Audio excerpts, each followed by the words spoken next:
Kerajaan Mataram Islam mencapai puncak kebesarannya pada masa pemerintahan Sultan Agung Hanyokrokusumo yang berkuasa dari tahun 1613 sampai 1645. Ia merupakan raja ketiga setelah Penembahan Sedokrapyak. Letak geografis kerajaan yang berada di pedalaman membuat Mataram menjadi kerajaan agraris. Pertanian yang menjadi sumber pokok ekonomi masyarakat berkembang pesat karena didukung tanah yang subur. Pada masa kejayaannya, Mataram berhasil menjadi pengekspor utama beras. Tapi, siapa yang bisa menyangka bahwa kerajaan itu akan terpecah? Permasalahan dimulai saat VOC datang dengan segala kelicikannya.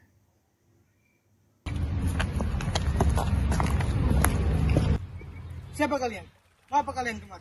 Perkenalkan, kami utusan dari Tuan Jipiko. Kami kemari ke sini diperintahkan untuk bertemu dengan Sultan Agung. Baiklah, tunggu di sini sampai aku kembali. Salam Sultan. Ada apa? Ada utusan dari VOC yang ingin bertemu dengan Sultan. Apa? Utusan dari VOC? Ada urusan apa orang-orang licik itu datang kemari? Hei prajurit, apakah kau tahu apa urusan mereka kemari? Maaf Sultan, hamba sungguh tidak tahu. Ya sudah, segera ajak mereka kemari dengan rasa hormat. Baik Sultan.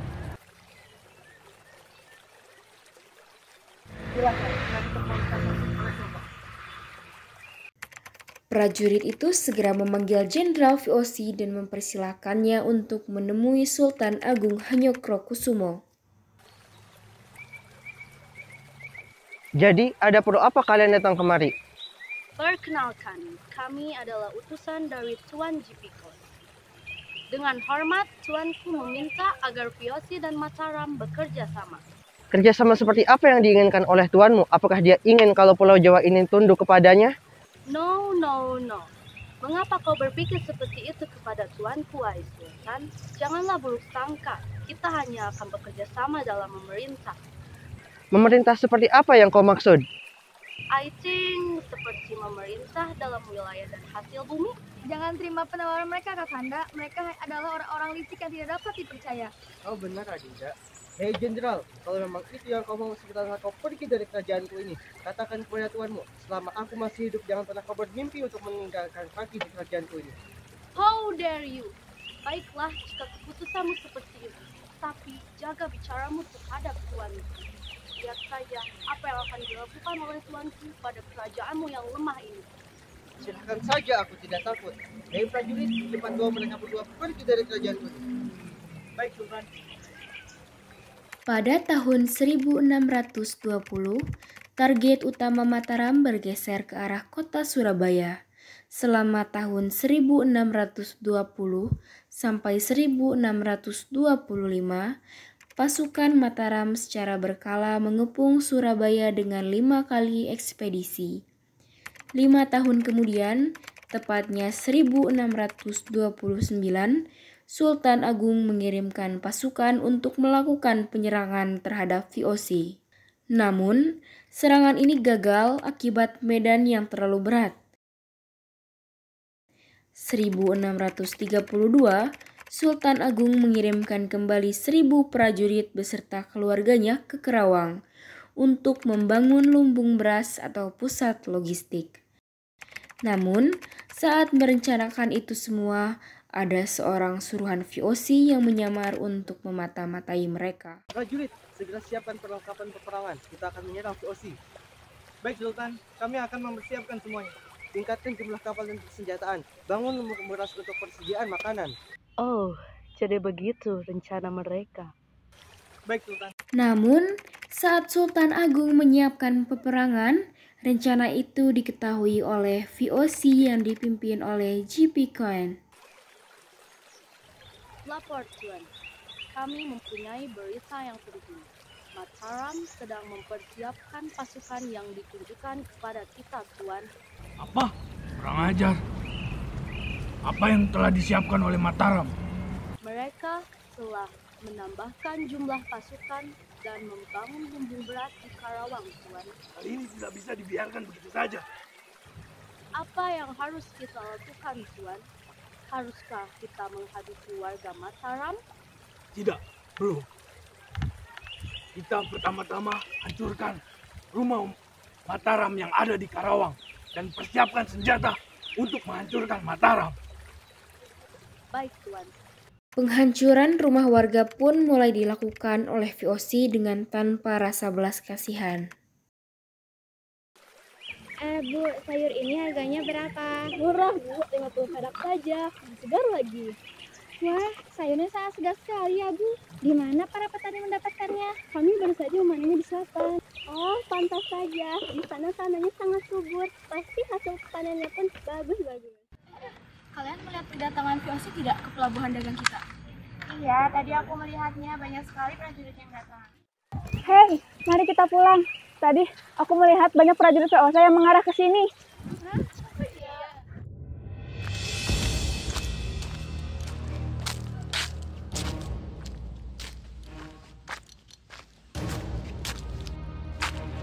Hei rakyat pribumi, berdoanya. Jika tidak, kalian semua akan mati.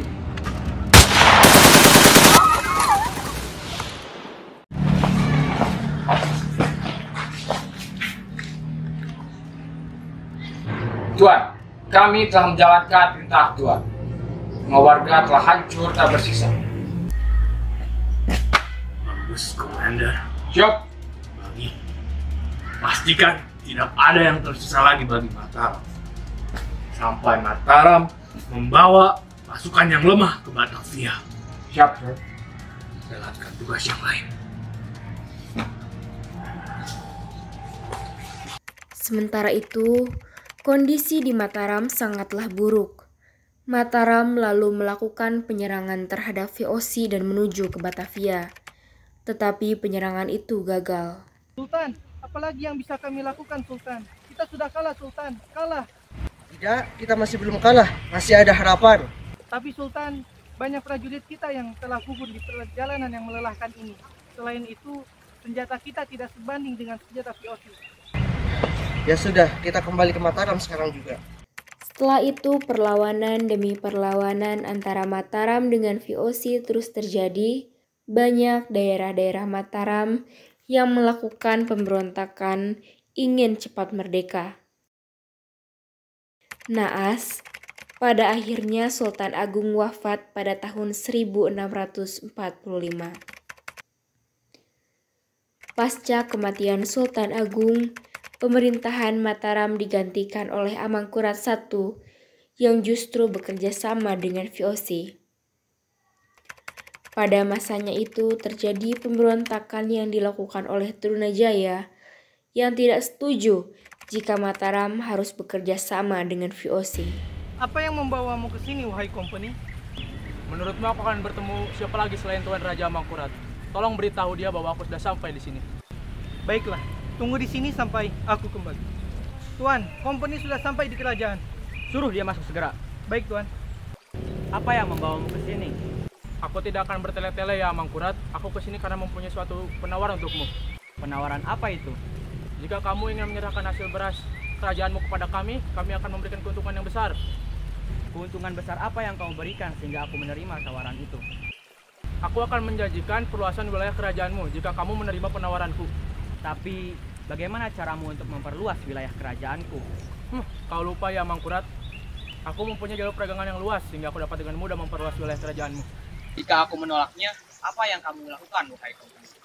Ya, dengan berat hati pastinya kita akan bersaing di jalur perdagangan. Tunggulah sebentar di sini. Aku akan berdiskusi dengan permaisuri. Bagaimana menurutmu, Adinda? Lebih baik kita terima saja penawaran itu. Perasaanku mengatakan bahwa company itu memang tidak ada niatan jahat untuk kerajaan kita. Apakah kamu yakin, Adinda? Aku yakin, percayalah kepadaku, hai Kakanda. Baiklah. Keputusan ini sangat berat untukku. Baiklah, saya terima tawaran itu, asal itu dapat mensejahterakan rakyatku. Permisi, Tuan Amangkurat. Ada Tuan Trunajaya yang ingin bertemu dengan Tuan. Trunajaya, ada urusan apa dia kemari? Baiklah, persilahkan dia masuk dan bawa dia ke sini.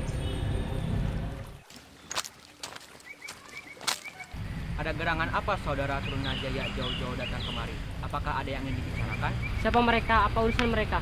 Oh, mereka adalah orang yang membantu kita untuk memperbesar dan memperluas wilayah kerajaan kita. Apa maksudmu? Apakah mereka salah satu company? Kau sudah gila. Apa maksudmu Trunajaya? Tidakkah kau harusnya punya rasa hormat kepadaku? Apakah kau tahu Amangkurat betapa liciknya mereka?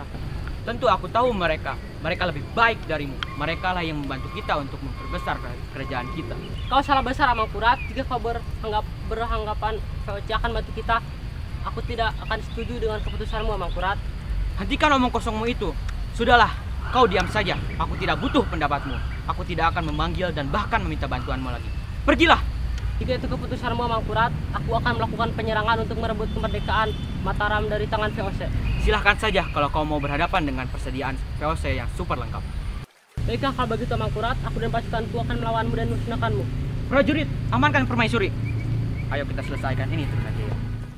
Akhirnya terjadilah pemberontakan yang dilakukan oleh Trunajaya terhadap Mataram karena tidak setuju dengan keputusan Amangkurat I. Trunajaya berhasil melakukan pemberontakan sedangkan Amangkurat I beserta putra pertamanya Mas Rahmat melarikan diri dalam keadaan sekarat.